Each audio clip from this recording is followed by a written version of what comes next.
ಸಾಯಿರಾಮ್. ಆತ್ಮೀಯ ವೀಕ್ಷಕ ಬಾಂಧವರಿಗೆಲ್ಲ ಇವತ್ತಿನ ಜೀವನಾಮೃತ ಕಾರ್ಯಕ್ರಮಕ್ಕೆ ಸ್ವಾಗತ ಸುಸ್ವಾಗತ. ವೀಕ್ಷಕರೇ, ಇವತ್ತಿನ ಒಂದು ಎಪಿಸೋಡ್ ಸಂಚಿಕೆಯಲ್ಲಿ ಭಾಳ ಪ್ರಮುಖವಾದಂಥ ಸಬ್ಜೆಕ್ಟನ್ನು ತಗೊಂಡು ಅದಕ್ಕೆ ಪರಿಹಾರ ತಿಳಿಸುವಂಥ ಒಂದು ಸಂಕಲ್ಪವನ್ನು ಮಾಡ್ತಾಯಿದ್ದೀನಿ. ಇವತ್ತಿನ ಸಂಚಿಕೆಯಲ್ಲಿ ಮಲತಾಯಿ ಧೋರಣೆ. ಮಲತಾಯಿ ಯಾವ ರೀತಿ ಮೊದಲನೇ ಹೆಂಡತಿ ಮಕ್ಕಳಿಗೆ ಹಿಂಸೆ ಕೊಡ್ತಾಳೆ, ಯಾತಕ್ಕೆ ಹಿಂಸೆ ಕೊಡ್ತಾಳೆ ಅನ್ನೋ ಒಂದು ವಿಚಾರನ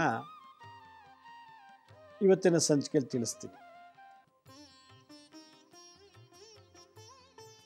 ಕಳೆದ ತಿಂಗಳು ನನ್ನ ಹತ್ರ ಒಂದು ಹುಡುಗಿ, ಸುಮಾರು 20 ವರ್ಷದ ಹುಡುಗಿ, 19-20 ವರ್ಷದ ಹುಡುಗಿ ಬಂದು ಅವ್ರು ಯಾರೋ ಅಜ್ಜಿ ಕರ್ಕೊಂಡು ಬಂದಿದ್ದರು ನನ್ನ ಹತ್ರ. ಕರ್ಕೊಂಬಂದು ಅಪಾಯಿಂಟ್ಮೆಂಟ್ ತೊಗೊಂಬಂದು ಕೇಳ್ತಾಯಿದ್ರು. ಆ ಹುಡುಗಿ ಏನು ಹೇಳುತ್ತೆ ಅಂತಂದರೆ, ನಮ್ಮ ತಾಯಿ ಸತ್ತೋದ್ರು, ನಾನು ನಮ್ಮ ತಾಯಿ ಮುಖನೇ ನೋಡಿಲ್ಲ, ನಾನು 6 ತಿಂಗಳು ಮಗು ಇದ್ದಾಗ ನಮ್ಮ ತಾಯಿ ತೀರ್ಕೊಂಡ್ರಂತೆ, ನಮ್ಮ ತಂದೆ ಇನ್ನೊಂದು ಮದುವೆ ಮಾಡಿಕೊಂಡ್ರು ನನ್ನ ಸಾಕ್ಲಿಕ್ಕೋಸ್ಕರ. ನಮ್ಮ ತಂದೆ ಇನ್ನೊಂದು ಮದುವೆ ಮಾಡ್ಕೊಂಡ್ಮೇಲೆ ನಮ್ಮ ತಂದೆ ಎರಡನೇ ಹೆಂಡತಿ ಅಂದರೆ ನಮ್ಮ ಚಿಕ್ಕಮ್ಮ ಹೆಂಗೋ ಕಾಟಾಚಾರಕ್ಕೆ ನನ್ನನ್ನು ಬೆಳೆಸಿದ್ರು. ಬೆಳೀತಾ ಇದ್ದಂಗೆ ನನಗೆ 2 ವರ್ಷ ತುಂಬಿದ ಮೇಲೆ ಅವ್ರಿಗೊಂದು ಮಗು ಆಯ್ತಂತೆ, ಮಲತಾಯಿಗೊಂದು ಮಗು ಆಯ್ತಂತೆ. ತಾನು ಹೆತ್ತ ಮಗು ಕೊಡೋಷ್ಟು ಪ್ರೀತಿ ಮೊದಲೇ ಹೆಂಡತಿ ಮಗು ಕೊಡಲಿಲ್ಲ. ಬೆಳೀತಾ ಸ್ಕೂಲಿಗೆ ಕಳ್ಸೋದು ಕಮ್ಮಿ ಮಾಡಿದ್ರು. ಮನೇಲಿ ಚಿಕ್ಕ ವಯಸ್ಸಲ್ಲೇ ಕಸ ಗುಡಿಸೋದು, ಪಾತ್ರೆ ತೊಳ್ಸೋಕೆ ಮಾಡಿದ್ರು. ಈಗ ನಂಗೆ ದಿನಾ ಹಿಂಸೆ ಕೊಡ್ತಾಯಿದ್ರು. ನೀನು ಅನಿಷ್ಟ ದರಿದ್ರದವಳು, ನೀನು ಹುಟ್ಟಿದ ಮೇಲೆ ನಿಮ್ಮಮ್ಮ ತೀರ್ಕೊಂಬಿಟ್ಲು, ಇನ್ನು ನನಗೇನು ಗ್ರಾಚಾರ ಕಾದಿದ್ಯೋ ನೀನು ಸೇವೆ ಮಾಡಲಿಕ್ಕೆ, ನೀನು ಸತ್ತೋಗ್ಬೇಡವಾಗಿತ್ತಾ, ನಿಮ್ಮಮ್ಮ ಸತ್ತಾಗಲೇ ಅಂಥೇಳಿ ದಿನ ಹುಡುಗಿಗೆ ಹಿಂಸೆ ಕೊಡ್ತಿದ್ಲಂತೆ ಮಲತಾಯಿ. ತಂದೆಗೆ ಇದು ವಿಚಾರ ಅಷ್ಟು ಗೊತ್ತಾಗ್ತಿಲ್ಲ. ಬಟ್ ಆದರೂ ಕೂಡ ಏನು ಮಾಡೋದು, ಮಗು ಒಬ್ಬಳೇ ಇದ್ದಾಳಲ್ಲ ಅಂಥೇಳಿ ತಂದೆ ಅನುಸರಿಸ್ಕೊಂಡು ಹೋಗ್ತಾ ಇದ್ದಾನೆ. ಆ ಹುಡುಗಿಗೆ ಅಳ್ಸೋಗಿರನ್ನ ಹಾಕೋದು, ಬಿಸಿ ಊಟನೇ ಕೊಡ್ತಿರ್ಲಿಲ್ಲ. ಮೊದಲನೇ ಹೆಂಡತಿ ಮಗಳಿಗೆ ಪ್ರೀತಿ ಇಲ್ಲ, ಒಳ್ಳೆ ಊಟ ಕೊಡ್ತಿರಲಿಲ್ಲ. ಭಾಳಷ್ಟು ಕಷ್ಟಪಟ್ಟು ಬೆಳೆಸ್ತಾ ಇದ್ಲು ಆ ಹುಡುಗಿನ. ಹೊಡಿಯೋದು, ಬಡಿಯೋದು, ಬೈಯೋದು ಎಲ್ಲ ಮಾಡ್ತಾಯಿದ್ಲು. ಆ ಹುಡುಗಿಗೆ ಪ್ರೀತಿ ಅನ್ನೋದೇ ಹೊರಟೋಗ್ಬಿಟ್ಟಿದೆ. ಪಾಪ ಪ್ರೀತಿ ಅನ್ನೋದೇ ಗೊತ್ತಿಲ್ಲ ಆ ಹುಡುಗಿಗೆ. ಪ್ರೀತಿ ಅಂದರೆ ಏನು, ನಾನು ಹೆಂಗೆ ಪ್ರೀತಿಸ್ಬೇಕು, ನನ್ನನ್ನು ಯಾರು ಪ್ರೀತಿಸ್ತಾರೆ ಅನ್ನೋ ಒಂದು ಅರ್ಥನೇ ಇಲ್ಲ. ಯಾಕೆಂದರೆ ದಿನಾ ಬೈಯೋದು, ಹೊಡಿಯೋದು ಚಿಕ್ಕ ವಯಸ್ಸಿಂದ. ಈಗ ಹುಡುಗಿ 19ನೇ ವಯಸ್ಸಿಗೆ ಬಂದಿದ್ದಾಳೆ. ಕಾಲೇಜ್ಗೆ ಹೋಗ್ಬೇಕಾದ್ರೂ, ಸ್ಕೂಲ್ಗೆ ಹೋಗ್ಬೇಕಾದ್ರೂ ಕೆಲಸ ಮಾಡಿಸೇ ಕಳಿಸ್ತಾ ಇದ್ಲಂತೆ. ಪಾತ್ರೆ ತೊಳ್ಬಿಟ್ಟು ಹೋಗೋ. ತಾನು ಹೆತ್ತ ಮಗಳನ್ನ ಭಾಳ ಮುದ್ದಾಗಿ ಬೆಳೆಸಿ ಒಳ್ಳೆ ಸ್ಕೂಲಿಗೆ ಸೇರಿಸಿದ್ದಾಳೆ. ಇವಳ ಗೌರ್ಮೆಂಟ್ ಸ್ಕೂಲಿಗೆ ಸೇರಿಸಿದಾರಂತೆ. ತಂದೆ ರೈತ, ಈ ಹುಡುಗಿ ತಂದೆ ರೈತ, ಓದಿದ್ದಾನೆ, ರೈತ, ವ್ಯವಸಾಯ ಮಾಡ್ತಾರೆ. ಭಾಳಷ್ಟು ಆಸ್ತಿ ಇದೆ, ಒಳ್ಳೆ ಮನೆ ಇದೆ, ಜಮೀನಿದೆ, ದುಡ್ಡಿದೆ. ಆದರೆ ಮಗುಗೆ ತಾಯಿ ಪ್ರೀತಿ ಇಲ್ಲ. ತಂದೆ ಹತ್ರ ನಿಂತು ಮಾತಾಡೋಂಗಿಲ್ಲ ಮಗು, ಆಗ ಹೊಡಿತಾಳಂತೆ. ತಂದೆ ಹತ್ರ ಏನಾದ್ರು ಹೇಳಿದ್ರೆ ಕೈ ಮೇಲೆ ಕಾಲ ಮೇಲೆ ಬರೆ ಹಾಕ್ಬಿಡ್ತೀನಿ ಅಂತ ಭಾಳ ಹಿಂಸೆ ಕೊಡ್ತಾಳಂತೆ. ಅವಳಿಗೆ ಅಪ್ಪರ ಹತ್ರ ಹೇಳ್ಕೊಳಂಗಿಲ್ಲ, ಅಪ್ಪನ ಜೊತೆ ಅಪ್ಪ ಅಂತ ಮಾತಾಡೋಂಗಿಲ್ಲ. ಈ ಕಡೆ ಯಾರಿಲ್ಲ, ಒಂಟಿಯಾಗಿ ಒಂಥರ ಭಯ ಭೀತಿಲಿ ಬೆಳೆದು ಬಿಟ್ಟಿದೆ. ಒಂದಿನ ಆ ಹುಡುಗಿಗೆ ಕಳ್ತನದ ಅಪವಾದನೆ ವಹಿಸೋದು. ದುಡ್ಡು ಕದ್ದು ಬಿಟ್ಟಿದ್ದಾಳೆ, ನೋಡ್ರಿ ನಿಮ್ಮ ಮಗಳು, ನೋಡ್ರಿ ನನ್ನ ಚಿನ್ನದ ಬಳೆ ಇಲ್ಲ ಇಲ್ಲಿ, ಕದ್ದು ಬಿಟ್ಟಿದ್ದಾಳೆ. ಹೆಂಗಾರು ಮಾಡಿ ಅವಳನ್ನ ಹೊರಗೆ ಹಾಕಬೇಕು, ಇಲ್ಲ ತಂದೆ ಮಗಳು ಗಲಾಟೆ ಮಾಡಬೇಕು. ಆ ಲೆವೆಲ್ಲಿಗೆ ಒಂಥರ ಕೋಪತಾಪಗಳನ್ನು ಗಂಡಲ್ಲಿ ಸೃಷ್ಟಿ ಮಾಡ್ತಿದ್ದಾಳಂತೆ. ಪಾಪ ಹುಡುಗಿಗೆ ಕದಿಯೋದು ಗೊತ್ತಿಲ್ಲ, ಏನು ಗೊತ್ತಿಲ್ಲ, ಹುಡುಗಿ ಸುಖ ಅನ್ನೋದೇ ನೋಡಿಲ್ಲ.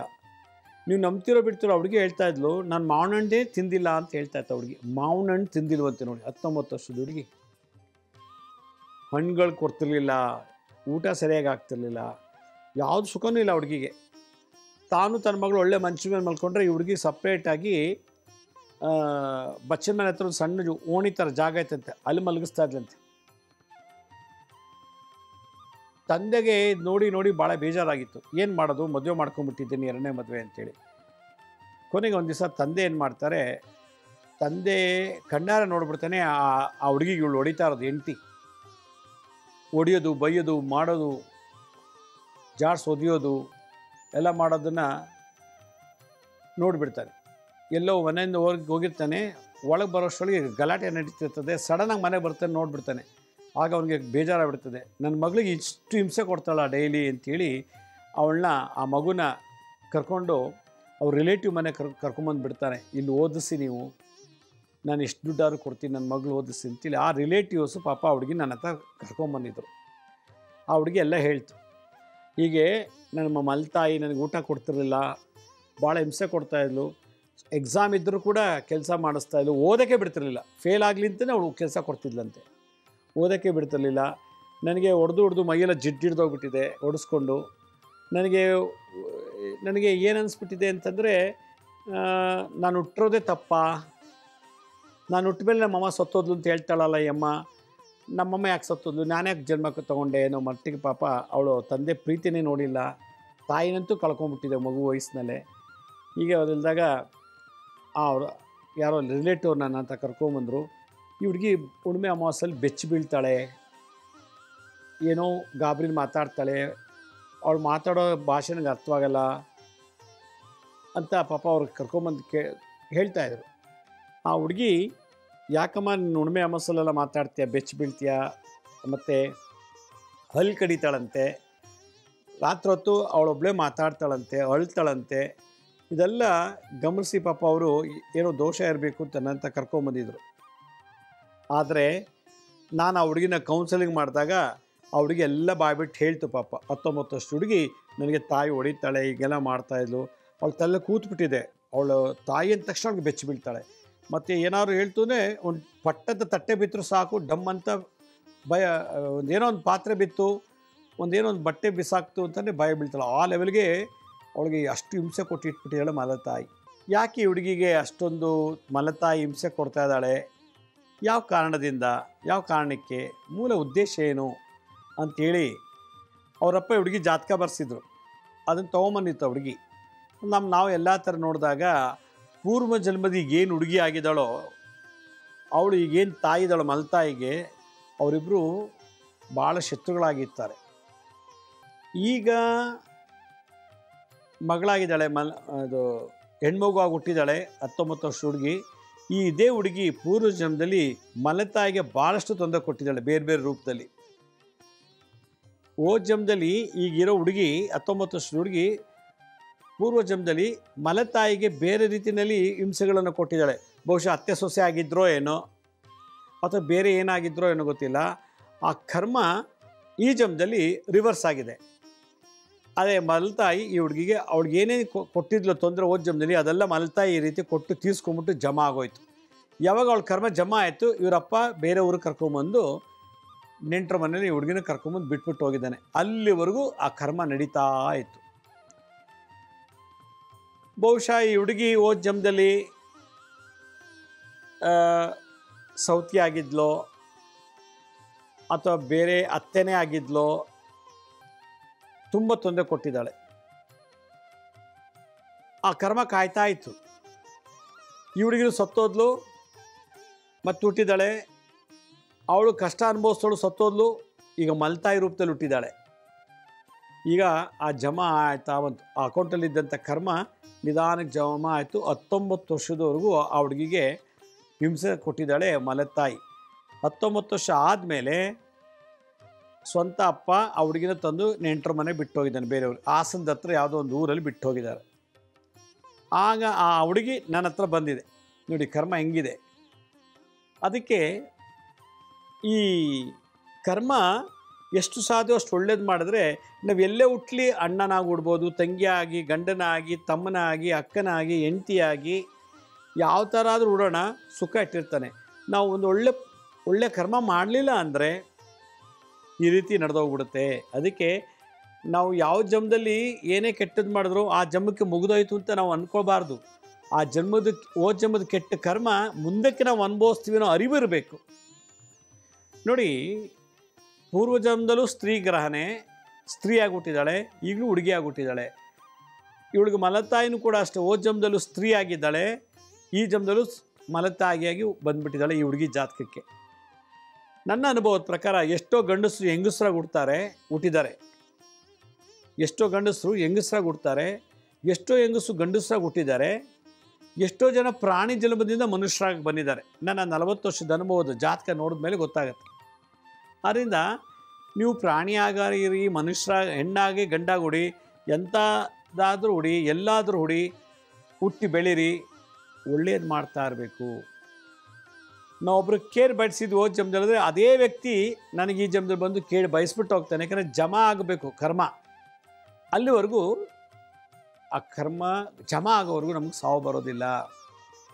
ಹೀಗೆ ಈ ಹುಡುಗಿ ನಮ್ಮ ಹತ್ರ ಬಂದು ಮಲತಾಯಿದು ಸ್ಟೋರಿಯೆಲ್ಲ ಹೇಳಿದ್ಮೇಲೆ, ಮಲತಾಯಿ ಹೊಡೆದು ಬೇಡದ್ದು ಬೈದು ಹಿಂಸೆ ಕೊಟ್ಟಿದ್ದನ್ನು ತಲೆಗೆ ಹಾಕ್ಬಿಟ್ಟು ಅವಳಿಗೆ ಮೆಂಟಲ್ ಡಿಸಾರ್ಡರ್ ಆಗಿಬಿಟ್ಟಿದೆ. ಅದಕ್ಕೆ ಅವಳಿಗೆ ಆಗಾಗ ನೆನೆಸ್ಕೊಂಡಾಗ ಹುಚ್ಚೆ ಆ ಥರ ಆಡ್ತಾಳೆ, ಅಳ್ತಾಳೆ, ಬೆಚ್ಚಿ ಬೀಳ್ತಾಳೆ, ರಾತ್ರಿ ಹೊತ್ತೆಲ್ಲ ಹಲ್ ಕಡಿತಾಳೆ, ರಾತ್ರಿ ಹೊತ್ತು ನಿದ್ದುಗಣ್ಣಲ್ಲಿ ಮಾತಾಡ್ತಾಳೆ. ಯಾಕೆಂದರೆ ಮಲತಾಯಿ ಕೊಟ್ಟಿದ್ದ ಹಿಂಸೆ ಅದು ಮರುಕಳಿಸುತ್ತಂತೆ. ಸಬ್ಕಾನ್ಷಿಯಸ್ ಮೈಂಡಲ್ಲಿದ್ದಾಗ ಅದೇನಾಗುತ್ತೆ, ಮತ್ತೆ ರಿಪೀಟ್ ಮಾಡ್ತಾರೆ, ರಿವೈಂಡ್ ಮಾಡಿದಾಗ ಅವಳಿಗೆ ಭಯ, ಅಳೋದು, ಮಾತಾಡೋದು ಈ ಥರದ್ದೆಲ್ಲ ಬರುತ್ತೆ. ಅದಕ್ಕೆ ಚಿಕ್ಕ ವಯಸ್ಸಿನಲ್ಲೇ ಮಕ್ಕಳಿಗೆ ಭೀತಿ, ಭಯ, ಜಿಗುಪ್ಸೆ ತಂದುಬಿಟ್ರೆ ಮೆಂಟಲಿ ಡಿಸಾರ್ಡರ್ಸ್ ಆಗಿಬಿಡ್ತಾರೆ. ಅವಳಿಗೆ ತಾಯಿ ಕಂಡ್ರೆ ಆಗಲ್ಲ. ಈಗ ತಾಯಿಯಿಂದ ಬೆಚ್ಚಿ ಬೀಳ್ತಾಳೆ ಪಾಪ ಅವಳಿಗೆ ಪ್ರೀತಿ ಬೇಕು. ಇವಾಗ ಆ ಹೆಣ್ಮಗುಗೆ ಪ್ರೀತಿ ಬೇಕು, ಒಳ್ಳೆ ಶಾಂತಿ ಬೇಕು, ಪ್ರೀತಿಯಿಂದ ಮಾತಾಡ್ಸೋರು ಬೇಕು. ಹೀಗಾಗಿ ನಾನು ಅವ್ರಿಗೊಂದು ಸಜೆಷನ್ ಕೊಟ್ಟೆ, ಹಾಸ್ಟೆಲ್ ತೊಗೊಂಡೋಗಿ ಬಿಟ್ಬಿಡಿ, ಎಲ್ಲರೂ ಯಾರ ಮನೆಗೂ ಬಿಡಬೇಡಿ, ಹಾಸ್ಟೆಲ್ ಬಿಡಿ. ಅವಳ ಮನಸ್ಸಿಗೆ ಬೇಕಾದಂಥ ಹುಡುಗಿರ ಜೊತೆ ಫ್ರೆಂಡ್ಸ್ ಮಾಡ್ಕೊಳ್ಳಿ. ಅವಳಿಗೆ ಹೊರಗಿನ ಪ್ರಪಂಚವೇ ಗೊತ್ತಾಗಿಲ್ಲ, ಅವಳು ಟಿ ವಿ ನೋಡೋಕ್ಕೆ ಬಂದಿಲ್ಲ, ಟಿ ವಿ ನೋಡ್ತಾ ಇರಲಿಲ್ಲ, ಹಾಡು ಕೇಳ್ತಿಲ್ಲ, ಹೊರಗಿನ ಅವಳಿಗೆ ಸೋಷಿಯಲ್ ಲೈಫೇ ಬಂದ್ ಮಾಡಿಬಿಟ್ಟಿದ್ದಾಳೆ ಅವರಮ್ಮ ಮಲತಾಯಿ. ಅವಳು ಒಂದು ಫಂಕ್ಷನ್ಗೆ ಹೋಗ್ತಿರ್ಲಿಲ್ಲ, ಒಂದು ಮದುವೆಗೆ ಹೋಗ್ತಿರಲಿಲ್ಲ, ಒಂದು ಬರ್ತ್ಡೇ ಪಾರ್ಟಿಗಿಲ್ಲ, ಏನೂ ಬಂದ್ ಮಾಡಿಬಿಟ್ಟು ಒಂಥರ 4 ಗೋಡೆಯೊಳಗೆ ಕತ್ಲೆ ಮೇಲೆ ಕೂಡ್ದಂಗೆ ಆಗ್ಬಿಟ್ಟಿದೆ. ಅದಕ್ಕೆ ನಾನು ಅವ್ರಿಗೆ ಹೇಳಿದಿಷ್ಟೇ, ಅವ್ರಿಗಿನ ಒಂದು ಒಳ್ಳೆ ಹುಡುಗಿರ ಜೊತೆ ಬಿಡಿ, ಬೆಂಗಳೂರಿಗೆ ಬಿಡಿ, ದೊಡ್ಡ ದೊಡ್ಡ ಬಿಲ್ಡಿಂಗ್ ನೋಡಲಿ, ದೊಡ್ಡ ದೊಡ್ಡ ದೀಪ ಅಲಂಕಾರ ಆಗಿರುತ್ತೆ ರಸ್ತೆಗಳು ನೋಡಲಿ, ಒಳ್ಳೊಳ್ಳೆ ಫ್ರೆಂಡ್ಸ್ ಜೊತೆ ಓಡಾಡಕ್ಕೆ ಬಿಡಿ. ಮತ್ತು ಅವಳಿಗೆ ಬರೀ ಲಂಗ ದಾವಣಿ ಬಿಟ್ಟರೆ ಇನ್ನೇನೂ ಹಾಕೊಳ್ಳೋಕೆ ಬಂದಿಲ್ಲ, ಅವಳಿಗೆ ಒಂದು ಚೂಡಿದಾರ ಕೊಡಿಸಿ, ಮತ್ತು ಅವಳಿಗೆ ನೀಟಾಗಿ ತಲೆ ಬಾಚ್ಕೊಳ್ಳೋದು. ಅವಳಿಗೆ ತಲೆನೇ ಬಾಚುತ್ತಾ ಇರಲ್ವಂತೆ. ಮೈಗೆ ಸೋಪ್ ಹಾಕಿ ಎಷ್ಟೋ ದಿನ ಆಗೋಗಿದೆ ಅಂತ ಅವಳಿಗೆ, ಸೋಪ್ ಇಲ್ಲ, ಏನೂ ಇಲ್ಲ.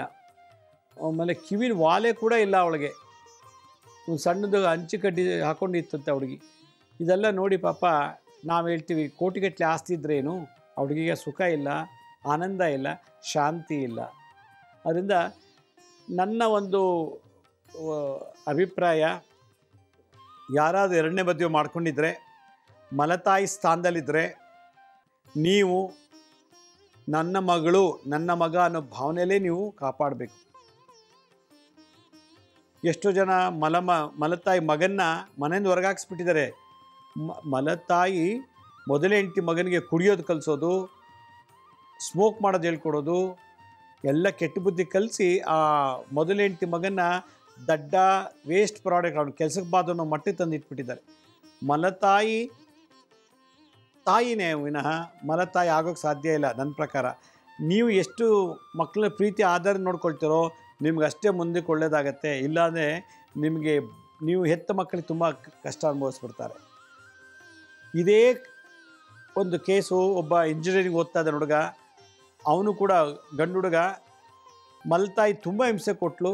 ಕೊನೆಗೆ ಅವನು ಊರು ಬಿಟ್ಟು ಬೇರೆ ಊರಿಗೆ ಬಂದು ಸೇರಿಕೊಂಡು ಓದೋಕ್ಕೆ ಶುರು ಆದಮೇಲೆ ಇವಾಗ ಇಂಜಿನಿಯರಿಂಗ್ ಓದ್ತಾ ಇದ್ದಾನಲ್ಲ ಅಂತ ಮಲತಾಯಿ ಈಗಲೂ ಮಾಟ ಮಂತ್ರ ಮಾಡಿಸಿ ಅವನು ಓದಲೇಬಾರ್ದು ಅಂತೇಳಿ ಹಿಂಸೆ ಮಾಡ್ತಾಳೆ, ಭಾಳಷ್ಟು ಹಿಂಸೆ ಕೊಡ್ತಾಳೆ, ರೌಡಿಗಳಿಗೆ ಕಳಿಸಿ ಓಡಿಸ್ತಾಳಂತೆ.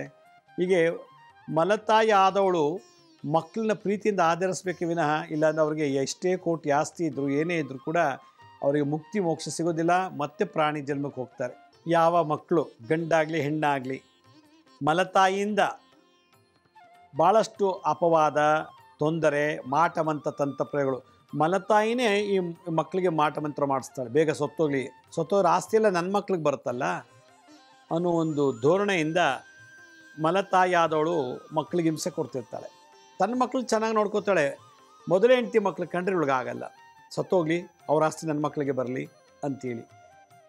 ಅದಕ್ಕೆ ಈ ಮಲತಾಯಿ ಧೋರಣೆಗೆ, ಮಲತಾಯಿ ಕಾಟಕ್ಕೆ ಸಿಕ್ಕಾಕೊಂಡಂಥವರು ಗಂಡಾಗಲಿ ಹೆಣ್ಮಕ್ಳಾಗಲಿ, ನಾನಿವತ್ತು ಹೇಳುವಂಥ ಒಂದು ಮಂತ್ರನ ದಿನನಿತ್ಯ ಜಪಿಸಿದ್ದೇ ಆದರೆ ನೀವು ಪೂರ್ವಜನ್ಮದ ಕರ್ಮನೂ ಕಳೆಯುತ್ತೆ. ನಿಮ್ಮ ಮಲತಾಯಿ ಮುಂದೆ ನೀವು ಭಾಳ ಜೋರಾಗಿ ವಿದ್ಯಾವಂತರಾಗಿ, ಆಯುಷ್ವಂತರಾಗಿ, ಶ್ರೀಮಂತರಾಗಿ ಬದುಕುವಷ್ಟು ಯೋಗ ನಿಮಗೆ ಪ್ರಾಪ್ತಿಯಾಗ್ತದೆ ಅಂತ ನನ್ನ ಒಂದು ಅಭಿಪ್ರಾಯ. ಅದಕ್ಕೆ ರಾಜಮಾತಂಗಿ ಅಂಥೇಳಿ ಒಂದು ತಂತ್ರ ಇದೆ. ದಶಮಹಾಕಾಳಿಯರಲ್ಲಿ ರಾಜಮಾತಂಗಿ ಅಂಥೇಳಿ ಒಂದು ದೇವಿ, ಆ ಮಾತಂಗಿ ದೇವಿ, ಆ ದೇವಿಯನ್ನು ಧ್ಯಾನ ಜಪ ಪೂಜೆ ಮಾಡೋದ್ರಿಂದ ಮಲತಾಯಿ ಶಾಪ, ಮಲತಾಯಿ ಕಾಟ, ಮಲತಾಯಿ ಪೀಡೆ, ಮಲತಾಯಿಯಿಂದ ಬರೋ ಬಾಧೆಗಳೆಲ್ಲ ನಿವೃತ್ತರಾಗಿ ನಾಶ ಆಗಿ ಆರೋಗ್ಯ, ಆಯುಷ್ಯ, ಸುಖ, ಶಾಂತಿ ಸಿಗುತ್ತೆ ಅಂತ ಹೇಳುತ್ತೆ. ಅದಕ್ಕೆ ಏನು ಮಾಡಬೇಕು ಅಂದರೆ ನೋಡಿ, ಈ ಎಲ್ಲ ಬೆರಳು ಚೆನ್ನಾಗಿ ಅರಳಿಸಿ, ಇದಕ್ಕೆ ಸಂದಂಶ ಅಂತಾರೆ. 4 ಬೆರಳು ಒಂದಕ್ಕೊಂದು ಜೋಡಿಸ್ಬಿಟ್ಟು ಹೀಗೆ ಹೆಬ್ಬೆಟ್ಟನ್ನು ಒಂದಕ್ಕೊಂದು ಟಚ್ ಮಾಡಿ, ಇದು ಹೀಗಿರಬೇಕು. ಹೀಗಿಟ್ಕೊಂಡು ಕಣ್ಣು ಮುಚ್ಕೊಂಡು ಉತ್ತರಕ್ಕೆ ಅಥವಾ ಪೂರ್ವಕ್ಕೆ ಮುಖ ಮಾಡಿಕೊಂಡು ಹೀಗೆ ಮಾತಂಗಿ ಓಂ ಐಂ ಹ್ರೀಂ ಶ್ರೀಂ ಮಹಾಮಾತಂಗಿ ಮಾತಂಗೈ ನಮಃ. ಓಂ ಐಂ ಹ್ರೀಂ ಶ್ರೀಂ ಮಹಾಮಾತಂಗಿ ಮಾತಂಗೈ ನಮಃ. ಓಂ ಐಂ ಹ್ರೀಂ ಶ್ರೀಂ ಮಹಾಮಾತಂಗಿ ಮಾತಂಗೈ ನಮಃ. ಓಂ ಐಂ ಹ್ರೀಂ ಶ್ರೀಂ ಮಹಾಮಾತಂಗಿ ಮಾತಂಗೈ ನಮಃ. ಓಂ ಐಂ ಹ್ರೀಂ ಶ್ರೀಂ ಮಹಾಮಾತಂಗಿ ಮಾತಂಗೈ ನಮಃ. ಬಾಡಿ ಮೈಂಡ್ ಸೋಲ್, ಐಂ ಮಾತಿಂದ ಬೈದಿದ್ರೆ, ಡ್ರೀಮ್ ದೇಹಕ್ಕೆ ದಂಡನೆ ಆಗಿದ್ರೆ, ಹೊಡೆದು ಬಡ್ದು ಮಾಡಿ ಬರೆ ಹಾಕೋದು, ಹೊಡೆದು ಬಡ್ದು ಮಾಡಿದ್ರೆ, ಶ್ರೀಂ ಹಣಕಾಸು ವಿಷಯದಲ್ಲಿ ಸಂತೋಷನೇ ಕೊಡ್ದೇನೆ, ಹಣಕಾಸು ಕೊಡ್ದೇನೆ ಅಥವಾ ಊಟ ಉಪಚಾರ ಕೊಡದೇ ಇದ್ದರೆ ಶ್ರೀಮನ ಬೀಜ ಮಂತ್ರದಿಂದ ಮಹಾಮಾತಂಗಿ ಮಾತಂಗೈ ನಮಃ ಅನ್ನೋ ಮಂತ್ರದನ್ನ ದಿನ ಈ ಮುದ್ರೆ ಧಾರಣೆ ಮಾಡಿ ಈ ರೀತಿ ಇದು ಮಾಡೋದ್ರಿಂದ ಧೈರ್ಯ, ಸ್ಥೈರ್ಯ, ಛಲ ಎಲ್ಲ ಉತ್ಪತ್ತಿಯಾಗತ್ತೆ. ಇದರ ಜೊತೆಗೆ ಮಲತಾಯಿ ಶಾಪ, ಅವಳ ಕಣ್ಣು ದೃಷ್ಟಿ, ಅವಳೇನಾದ್ರು ಮಾಟಮಂತ್ರ ತಂತ್ರ ಮಾಡಿದರೆ ಮಹಾಮಾತಂಗಿ, ಮಲತಾಯಿಗೆ ಅಧಿಪತಿಯಾದಂಥ ಮಹಾಮಾತಂಗಿ ದೇವಿ ನಿಮ್ಮನ್ನು ಆಶೀರ್ವಾದ ಮಾಡ್ತಾಳೆ ಅಂಥೇಳಿ, ಇದು ಮಾತಂಗಿ ತಂತ್ರ, ರಾಜಮಾತಂಗಿ ಅಂಥೇಳಿ ಒಂದು ರಾಜರಾಜೇಶ್ವರಿ ಅಂತಲೂ ಕರೀತಾರೆ. ರಾಜರಾಜೇಶ್ವರಿ ತಂತ್ರಸಾರ, ಮಾತಂಗಿ ತಂತ್ರಸಾರದಲ್ಲಿದೆ. ಇದು ಹಿಂಗಿಡಬಾರ್ದು, ಹೀಗಿಡಬೇಕು. ಹೀಗಿಟ್ಕೊಂಡು ಓಂ ಐಂ ಹ್ರೀಂ ಶ್ರೀಂ ಮಹಾಮಾತಂಗಿ ಮಾತಂಗೈ ನಮಃ. ಓಂ ಐಂ ಹ್ರೀಂ ಶ್ರೀಂ ಮಹಾಮಾತಂಗಿ ಮಾತಂಗೈ ನಮಃ. ಮಾತಂಗೈ ನಮಃ. ಮಲತಾಯಿ ಶಾಪ ಎಲ್ಲ ನಿವಾರಣೆ ಆಗುತ್ತೆ. ಇನ್ನು ಯಾವುದೇ ಜನ್ಮಕ್ಕೂ ಮಲತಾಯಿ ಸಿಗೋ ಯೋಗನೇ ಕ್ಯಾನ್ಸಲ್ ಆಗಿಬಿಡ್ತದೆ. ಅದಕ್ಕೆ ಯಾರಿಗೂ ಮಲತಾಯಿ ಸಿಗಬಾರ್ದು. ಕೆಲವರು ಇರ್ತಾರೆ ಒಳ್ಳೆ ಮಲತಾಯಿಗಳು, ಕೆಲವರು ಇರ್ತಾರೆ ಮಹಾ ಕೆಟ್ಟ ಚಟಗಳು. ಮಲತಾಯಿ ಆಮೇಲೆ ನಮ್ದು ಇದೊಂದು ದೊಡ್ಡ ತಪ್ಪು ಮಾಡಿಬಿಡ್ತಾರೆ ಕೆಲವರು. ಮಕ್ಕಳು ನೋಡ್ಕೊಳ್ಳೋಕ್ಕೆ ಅಂತ ಹೇಳಿ ಮದುವೆ ಮಾಡ್ಕೊಂಡ್ಬಿಡ್ತಾರೆ. ಇಲ್ಲ ಏನೋ ಮಾಡ್ಕೊಂಬಿಟ್ಟು ಕೊನೆಗೆ ಇವನೂ ಸುಖ ಇಲ್ಲ, ಆ ಮಕ್ಳಿಗೂ ಸುಖ ಇಲ್ಲ. ಅದಕ್ಕೆ 2ನೇ ಮದುವೆ ಮಾಡ್ಕೊಳ್ಳೋಕೆ ಮುಂಚೆ 10 ಸಲ ಯೋಚನೆ ಮಾಡಿ, ಯಾವ ಪುರುಷಾರ್ಥಕ್ಕೆ ಯಾವ ಸುಖಕ್ಕೆ ಮದುವೆ ಮಾಡ್ಕೊತಾ ಇದ್ದೀನಿ ಅಂತ. ಇಲ್ಲಿ ಮಕ್ಕಳಿದ್ದಾರೆ, ಮಕ್ಕಳು ನೋಡ್ಕೊಳ್ತೀನಿ ಅನ್ನೋದು ಸುಳ್ಳು. ಬೇಕಾದ್ರೂ ಹಾಸ್ಟ್ಲಿಗೆ ಸೇರಿಸ್ಬಿಡಿ, ಅಥವಾ ಬೇರೆ ಎಲ್ಲರೂ ನಿಮ್ಮ ಅವರ ಅಜ್ಜಿ ಮನೆನೋ ತಾತ ಮನೆಗೂ ಬಿಡಿ, ನೋಡ್ಕೊಳ್ತಾರೆ ಮೊಮ್ಮಕ್ಕಳು ಅಂತ. ಈ ಥರ ಹಿಂಸೆ ಕೊಡೋಂಥ ಮಲತಾಯಿ ಹತ್ರ ಕಲಿಸ್ಬಿಟ್ಟು ಬೆಳೆಸಿದ್ರೆ ಏನು ಲಾಭ? ಭಾಳ ಕಷ್ಟ ಇದೆ, ಭಾಳ ಕಷ್ಟ ಇದೆ. ನಮ್ಮ ಪ್ರಕಾರ ಈ ಹುಡುಗಿ ಆ ಮಲತಾಯಿ ಮುಂದೆ ಜೋರಾಗಿ ಬೆಳೀತಾಳೆ, ಚೆನ್ನಾಗಿರ್ತಾಳೆ, ಒಳ್ಳೆ ಸಂತಾನತೆ, ಕೋಟ್ಯಾಧಿಪತಿಗೆ ಮನೆಗೆ ಸೊಸೆಯಾಗಿ ಹೋಗ್ತಾಳೆ. ಯಾಕೆಂದರೆ ನಾವು ಆ ರೀತಿ ಇದೆ ಆ ಹುಡುಗಿನಲ್ಲಿ ದಶಾಭುಕ್ತಿ ಮತ್ತು ಮುಂದಿನ ಯೋಗಗಳು. ಅದರಿಂದ ನಾನು ಎಲ್ಲರಲ್ಲೂ ಕೇಳೋದಿಷ್ಟೇ, ಯಾರ್ಯಾರು ಮಲತಾಯಿ ಸ್ಥಾನದಲ್ಲಿ ಇದ್ದಾರೋ ಅವರು ಮಕ್ಕಳಿಗೆ ಹಿಂಸೆ ಕೊಟ್ಟಿದ್ದೆ ಆದರೆ ಪ್ರಾಣಿ ಜನ್ಮ ಅಂತೂ ಗ್ಯಾರಂಟಿ ಮಾಡಬಾರ್ದು. ಥರ ತಾನೂ ಒಂದು ಹೆಣ್ಣಾಗಿ ಇನ್ನೊಂದು ಹೆಣ್ಣೆ ಆತ್ಮಕ್ಕೆ ಅಯ್ಯೋ ಅನಿಸ್ಬಾರ್ದು. ಮತ್ತು ಗಂಡು ಮಕ್ಳಿಗೂ ಕೂಡ ಮಲತಾಯಿದು ತುಂಬ ಕಾಟ ಇದೆ, ಭಾಳಷ್ಟಿದೆ. ಮದುವೆ ಆದಮೇಲೂ ಕಾಟ, ಮದುವೆ ಮುಂಚೆನೂ ಕಾಟ ಭಾಳ ಇದೆ. ಭಾಳಷ್ಟು ಜನ ನೋಡಿದ್ದೀನಿ ನಾನು. ತಪ್ಪು ಮಾಡ್ತಾರೆ ಮಲತಾಯಿ ಸ್ಥಾನದಲ್ಲಿರೋರು. ಅದು ಮಾಡಿದ್ದೇ ಆದರೆ ನಿಮಗೆ ಮತ್ತಿನ್ಯಾವ ಜನ್ಮಕ್ಕೂ ಮನುಷ್ಯನ ಜನ್ಮ ಬರೋದಿಲ್ಲ ಮುಂದಿನ ಜನ್ಮದಲ್ಲಿ. ಮತ್ತು ನೀವು ಇಷ್ಟೆಲ್ಲ ಕೊಟ್ಟರು ಕೂಡ ಕೊನೆಗೆ ನಿಮ್ಗೆ ಕೊನೆ ಕಾಲದಲ್ಲಿ ಸಾಯೋ ಸಮಯದಲ್ಲಿ ನಿಮ್ಗೆ ಆಗೋದೇ ಇಂಥ ಮಕ್ಕಳು. ಅದಕ್ಕೆ ಮಲತಾಯಿ ಆಗಿರೋರು ಭಾಳ ಕಂಡೀಷನಾಗಿ ಎಚ್ಚರಿಕೆಯಿಂದ ಬಾಳಿ ಬದುಕೋದು ಒಳ್ಳೆಯದು ಅಂತ ಹೇಳ್ತಾ ಇವತ್ತಿನ ಸಂಚಿಕೆಯನ್ನು ಮುಗಿಸ್ತಾ ಇದ್ದೀನಿ. ನಮ್ಮ ಹಳೆಯ ಸಂಚಿಕೆಗಳನ್ನ ಯಾರು ನೋಡೋಕ್ಕಾಗಿಲ್ಲೋ ನಮ್ಮ ಶಿರಡಿ ಸಾಯಿ ಭಿಕ್ಷಾ ಕೇಂದ್ರ ಮತ್ತು ಹೆಲ್ತ್ ಸೈನ್ಸ್ ಅಂತ 2 ಯೂಟ್ಯೂಬ್ ಚಾನಲ್ ಇದೆ. ಇದ್ರ ಜೊತೆಗೆ SSBK ಜ್ಞಾನೋದಯ ಅಂತ ಒಂದು ಮ್ಯೂಸಿಕ್ ಚಾನಲ್ ಇದೆ. 3ಕ್ಕೂ ಸಬ್ಸ್ಕ್ರೈಬ್ ಮಾಡ್ಕೊಳ್ಳಿ. ಪಕ್ಕದ ಬೆಲ್ ಬಟನ್ ಪ್ರೆಸ್ ಮಾಡಿ. ನೋಡಾದ್ಮೇಲೆ ಲೈಕ್ ಅನ್ನೋ ಬಟನ್ ಪ್ರೆಸ್ ಮಾಡಿ. ಆಮೇಲೆ ಆ ಲಿಂಕನ್ನು ನಿಮ್ಮ ಬಂಧು ಮಿತ್ರರಿಗೆ ವಾಟ್ಸಪ್ ಮುಖಾಂತರ ಇಮೇಲ್ ಮುಖಾಂತರ ಶೇರ್ ಮಾಡಿ. ಗುರೂಜಿ ಲಕ್ಷ್ಮೀ ಶ್ರೀನಿವಾಸ್ ಅಂತೇಳಿ ಫೇಸ್ಬುಕ್ಕು, ಇನ್ಸ್ಟಾಗ್ರಾಮು, ಟ್ವಿಟ್ಟರು, ಲಿಂಕ್ಡ್ಇನ್ನಲ್ಲೆಲ್ಲ ಅಪ್ಲೋಡ್ ಮಾಡ್ತಾ ಇದ್ದೀವಿ. ಅಪಾಯಿಂಟ್ಮೆಂಟ್ಸ್ ಬೇಕಿದ್ದವರು ನಾನು ಸ್ಕ್ರೀನ್ ಮೇಲೆ ತೋರಿಸ್ತಾ ಇದ್ದೀವಿ. www.lakshmisrinivas.in ಅಂತ ನೀವೇ ಲಾಗಿನ್ ಆಗಿ ಯಾವ ಡೇಟಿಗೆ ಯಾವ ಟೈಮ್ಗೆ ಬುಕ್ ಮಾಡ್ಕೊಳ್ಳಿ ಅಂತ ಹೇಳ್ತಾ ಇವತ್ತಿನ ಸಂಚಿಕೆಯನ್ನು ಮುಗಿಸ್ತಾ ಇದ್ದೀನಿ. ಇದೇ ರೀತಿ ನಾಳಿನ ಸಂಚಿಕೆಯಲ್ಲಿ ಮತ್ತೊಂದು ವಿಶೇಷವಾದಂಥ ಮಾಹಿತಿಯೊಂದಿಗೆ ತಮ್ಮನ್ನು ಭೇಟಿ ಮಾಡ್ತೀನಿ. ಅಲ್ಲಿವರೆಗೂ ನನ್ನ ನಮಸ್ಕಾರ. ಸಾಯಿರಾಮ್.